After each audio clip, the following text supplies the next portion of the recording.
MBG speak के साथ बिलाल होरी आपकी खिदमत में हाजिर है। सुप्रीम जुडिशल काउंसिल ने सीनियर प्यूनी जज जस्टिस सरदार तारिक मसूद के खिलाफ दायर की गई शिकायत खारिज कर दी है, जबकि सुप्रीम कोर्ट के एक और जज जस्टिस मज़ाहिर अली अकबर नकवी, जिन पर संगीन नौयत के इल्ज़ामात हैं, यूँ लगता है कि वो बहुत बुरी तरह से फंस गए हैं और जिस तरह के इल्ज़ामात उन पर लगाए गए हैं उनके खिलाफ दायर की गई शिकायत में, तो बज़ाहिर बहुत मुश्किल दिखाई देता है कि वो इन इल्ज़ामात से बरी हो सके। और इस इजलास की बाज़ाब्ता अभी तक प्रेस रिलीज़ तो सामने नहीं आई, लेकिन ये दावा किया जा रहा है सोशल मीडिया पर कि जस्टिस सरदार तारिक मसूद के ख़िलाफ़ जिस खातून आमना मलिक ने शिकायत दर्ज करवाई थी, दौरान समाअत जस्टिस काजी फ़ाइज़ ईसा की तरफ से उसे जबरी तौर पर लापता करने की धमकी दी गई और कहा गया कि वहाँ पहुँचा देंगे जहाँ से वापस भी नहीं आ सकोगी। क्या वाकई चीफ जस्टिस जस्टिस काजी फ़ाइज़ ईसा ने दरख्वास्त गुजार खातून को ये धमकी दी? आज के शो में हम इस हवाले से भी गुफ्तगू करेंगे। इसके अलावा फैज़ाबाद इंक्वायरी कमीशन ने कार्रवाई का आगाज़ कर दिया है, तो ये कार्रवाई किस तरह से आगे बढ़ेगी, इस पर बात करेंगे। एक और अहम मामला ये है कि कल इस्लामाबाद हाई कोर्ट में मियां नवाज शरीफ की जो अपीलें हैं अल अज़ीज़िया और एवनफील्ड रेफरेंस में, उन पर समाअत होनी है, तो क्या कल मियां नवाज शरीफ साहब इन मुकद्दमात से बाइज़्ज़त बरी हो रहे हैं? इस हवाले से भी आज के शो में हम गुफ्तगू करेंगे। तो गुफ्तगू का आगाज़ करते हैं सुप्रीम जुडिशल काउंसिल की कार्रवाई से। जैसा कि मैंने शुरू में बताया कि लाहौर से ताल्लुक़ रखने वाली एक खातून जिनका नाम आमना मीर अब्दुल्ला या आमना मलिक है, और अब्दुल्ला मलिक एडवोकेट की ये अहलिया हैं, लाहौर से इनका ताल्लुक़ है। उन्होंने जस्टिस सरदार तारिक मसूद के ख़िलाफ़ एक शिकायत दर्ज करवाई थी सुप्रीम जुडिशल काउंसिल में, और इस हवाले से आज जब समाअत हुई तो वहाँ उनसे सवाल जवाब किए गए, उनसे इस हवाले से दरियाफ़्त किया गया कि क्या उनके पास किसी किस्म के कोई सबूत हैं या नहीं हैं।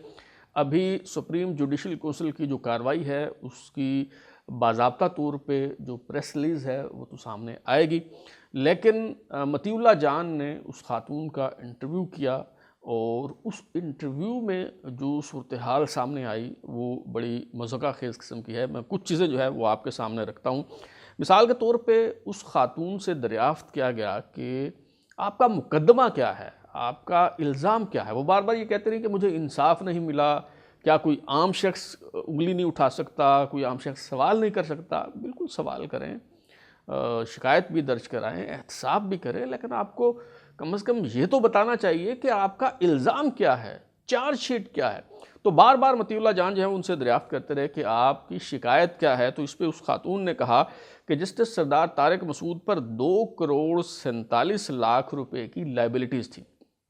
बड़े मुबहम सी बात उन्होंने की। इस पे मतीउल्लाह जान ने उनसे पूछा कि क्या लाइबिलिटी थी, क्या किसी प्राइवेट आदमी की लाइबिलिटी थी या कोई बैंक की लाइबिलिटी थी? तो उस खातून ने कहा जी बैंक की लाइबिलिटी थी।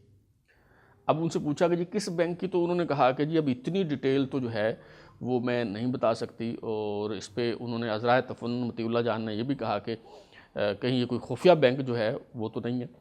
तो अब वो पूरा इंटरव्यू अगर आप देखें तो आप हैरान होंगे कि वो खातून को अलिफ बे नहीं पता, उसको कुछ भी नहीं मालूम। उसको दरअसल वो यही वाज़ेह नहीं कर सकी कि जस्टिस सरदार तारिक मसूद के ख़िलाफ़ शिकायत क्या है, इल्ज़ाम क्या है, कुछ किस वजह से वो सुप्रीम जुडिशल काउंसिल से जो है वो उन्होंने रजू किया है। वो बार बार कहती हैं कि जी उंगली नहीं उठा सकती।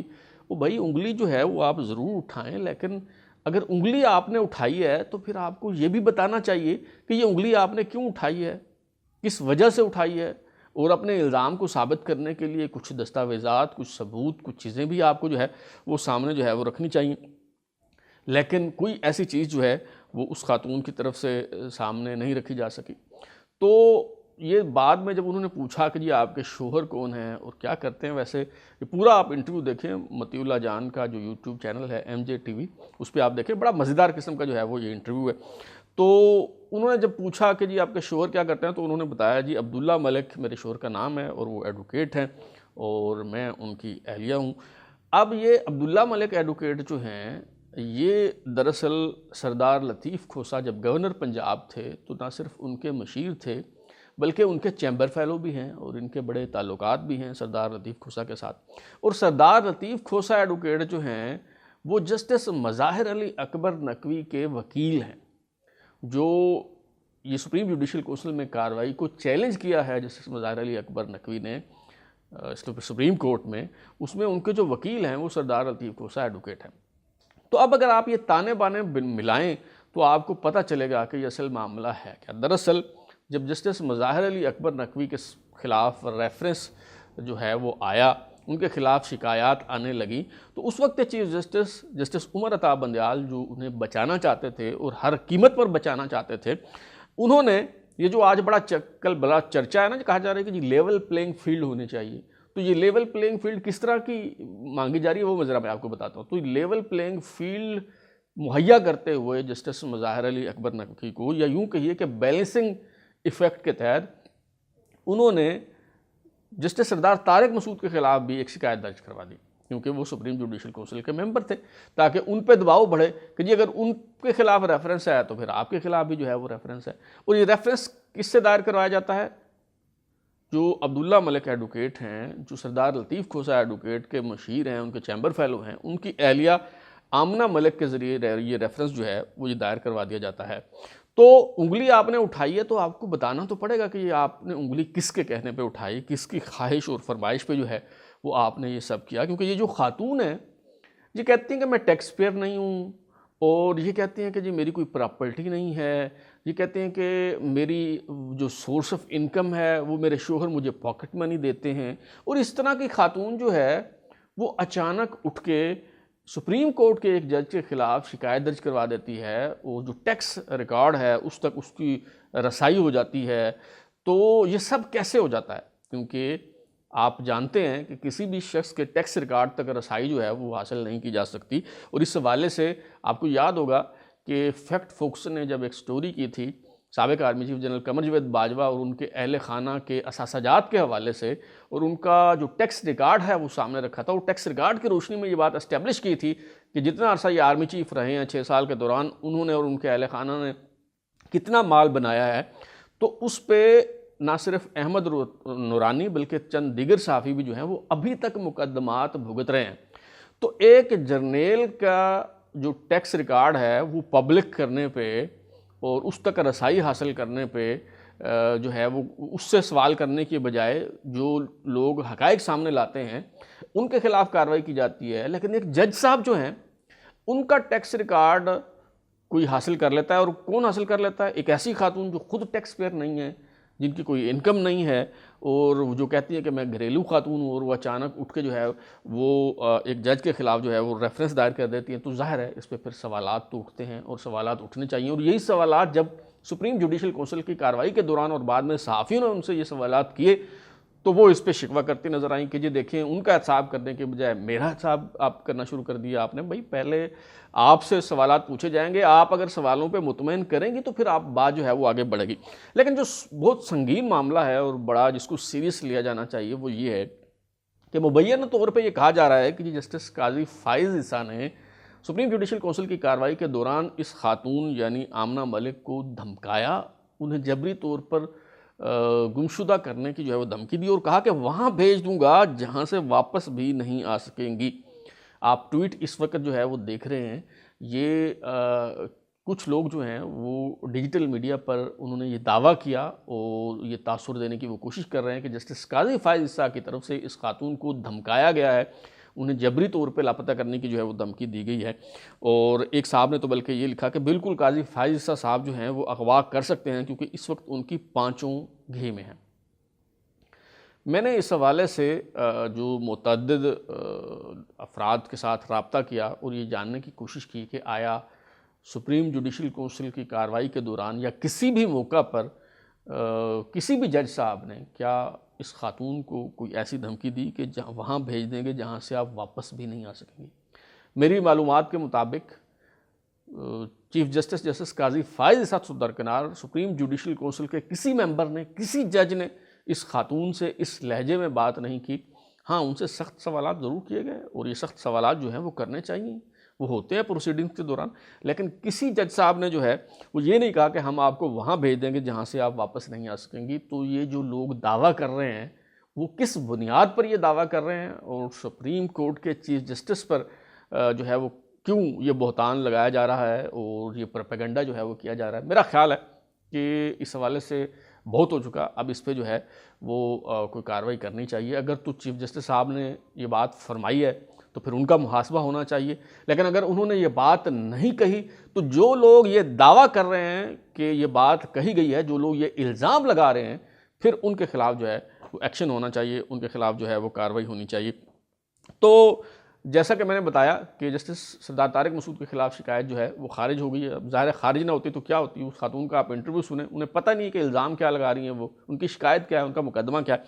जबकि जस्टिस मुज़ाहिर अली अकबर नकवी का मामला जो है उसमें वो न सिर्फ रिकॉर्ड तलब किया गया है बल्कि उस रिकॉर्ड से ज़ाहिर होता है कि ये एसेट बियॉन्ड मींस का बड़ा फिट केस है, करप्ट प्रैक्टिसेस के जो है वो मुर्तकिब हुए हैं। इसलिए जस्टिस मुज़ाहिर अली अकबर नकवी जो हैं वो मुझे इस मामले में बचते हुए दिखाई नहीं देते। अगरचे उनकी तरफ से ये जो सुप्रीम जुडिशल काउंसिल की कार्रवाई है इसे सुप्रीम कोर्ट में चैलेंज किया गया है क्योंकि इसकी प्रेसिडेंट मौजूद है। इससे पहले साबिक chief justice justice Iftikhar Chaudhry के खिलाफ जब रेफरेंस लाया गया तो उन्होंने इसे सुप्रीम जुडिशल काउंसिल में की कार्रवाई को सुप्रीम कोर्ट में चैलेंज किया। दूसरी मरतबा जब जस्टिस काजी फाइज साहब के खिलाफ रेफरेंस लाया गया तो उन्होंने इसे सुप्रीम कोर्ट में चैलेंज किया और दोनों मरतबा ये जो रेफरेंस हैं ये सेट असाइड कर दिए गए और ये जस्टिस इफ्तिखार चौधरी जस्टिस काजी फाइज साहब दोनों सुरखरू करार पाए। तो इसी बुनियाद पर शायद जस्टिस मुज़ाहिर अली अकबर नकवी साहब जो हैं वो उन्होंने सुप्रीम कोर्ट से रजू किया है। लेकिन एक बुनियादी फ़र्क है और वो फ़र्क ये है कि जस्टिस इफ्तिखार चौधरी और जस्टिस काजी फाइज साहब के खिलाफ उस वक्त की हुकूमतों ने रेफरेंस दायर किया और सुप्रीम कोर्ट ने इस बुनियाद पर उनकी पिटीशन को इंटरटेन किया कि ये रेफरेंस जो है ये बदनीयती पर मबनी था और ये बात अल्टीमेटली साबित हो गई, लिहाजा ये रेफरेंस खारिज हो गए। लेकिन जस्टिस मुज़ाहिर अली अकबर नकवी के ख़िलाफ़ जो शिकायत आई हैं वो आम अफराद की तरफ से दायर की गई हैं, वकला की तरफ से रेफरेंस दायर किए गए हैं, वो कोई हुकूमत की तरफ से रेफरेंस जो है वो नहीं लाया गया। लिहाजा इस हवाले से ये बात जो है वो साबित नहीं की जा सकती, या ये प्ली नहीं ले जा सकती कि ये जो कार्रवाई हो रही है ये बदनीयती पर मबनी है। लिहाजा जस्टिस मुज़ाहिर अली अकबर नकवी जो है वो बचते हुए दिखाई नहीं देते। दूसरा अहम मामला जो है वो ये है कि कल इस्लामाबाद हाई कोर्ट में मियां नवाज शरीफ की अपीलों पर समाअत होनी है। अल अज़ीज़िया और एवनफील्ड रेफरेंस में जो अपीलों पर समाअत है वो मंगल 21 नवंबर को सुप्रीम इस्लामाबाद हाई कोर्ट के चीफ जस्टिस आमिर फ़ारूक और जस्टिस मियां गुल हसन औरंगज़ेब पर मुश्तमिल दो रुकनी बेंच जो है वो करेगा। अच्छा, इस पर क्या होगा, क्या मुमकिन कार्रवाई जो है वो कल हो सकती है?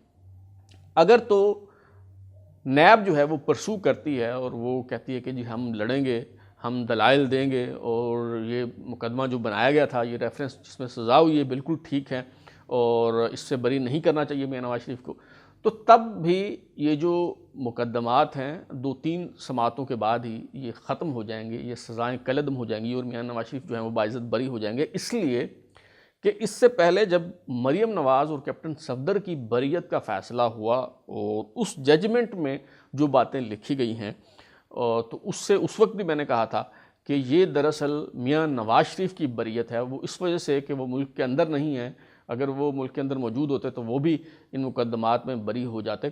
तो उसमें जो रीज़निंग दी गई है उसकी बुनियाद पर 2-3 समाअतों के अंदर ही ये जो मुकदमात हैं ये ख़त्म हो जाएंगे और मियां नवाज शरीफ साहब बरी हो जाएंगे। लेकिन बिलफर्ज अगर नैब की तरफ से कहा जाता है कि जी हम परसू नहीं करना चाहते, हम पैरवी नहीं करना चाहते, तो फिर ये मामला जो है ये कल ही ख़त्म हो सकता है। तो अब देखिए कि क्या होता है। तीसरा अहम मामला जो है वो फैज़ाबाद इंक्वायरी कमीशन जो बनाया गया था, 3 रुकनी इंक्वायरी कमीशन हुकूमत पाकिस्तान की तरफ से सुप्रीम कोर्ट के कहने पे, उसने जो है वो बाज़ाब्ता कार्रवाई का आगाज़ कर दिया है और इस हवाले से आज पहला इजलास जो है वो कमीशन का हुआ साबिक IG अख्तर अली शाह की सरबराही में, और दूसरे रुकन जो हैं इसके जो इंक्वायरी कमीशन के एडिशनल सेक्रेटरी दाखिला खुशहाल खान वो भी इसमें शरीक हुए। लेकिन जो इसमें तीसरे रुकन हैं साबिक IG ताहिर आलम वो इस इजलास में शरीक नहीं हो सके। लेकिन बहरहाल बाज़ाब्ता कार्रवाई शुरू कर दी गई है, तमाम रिकॉर्ड जो है वो तलब कर लिया गया है। अब तक जो इंक्वायरीज़ हुई हैं इस हवाले से वो रिपोर्ट्स भी मांग ली गई हैं, पैमरा से वीडियो रिकॉर्ड भी जो है वो तलब कर लिया गया है। देखना अब ये है कि ये कमीशन की जो कार्रवाई है, इंक्वायरी कमीशन की कार्रवाई, वो किस तरह से आगे बढ़ती है। क्या साबिक DGI लेफ्टिनेंट जनरल रिटायर्ड फैज़ हमीद को तलब किया जाता है, ग्रिल किया जाता है और उनका मुहासबा किया जाता है, और इस मामले के जो हकीकी मास्टरमाइंड हैं उन तक पहुंचने की कोशिश की जाती है, या फिर महज लेपा पोते से काम लिया जाता है। तो ये सूरत हाल जो है वो आइंदा चंद दिनों में वाज़ेह हो जाएगी। तो इस हवाले से ज़रूर आपको अपडेट करेंगे। अब तक के लिए इतना ही। बिलाल लूरी को इजाज़त दीजिए, फिर मुलाकात होगी। अगर आपको हमारा शो पसंद आया तो उसे लाइक करें, कमेंट करें, शेयर करें, और हमारा चैनल सब्सक्राइब करने के बाद बेल आइकन यानी घंटी जरूर दबाएं ताकि आपको नई वीडियोज़ के नोटिफिकेशन मिलते रहें। बहुत शुक्रिया।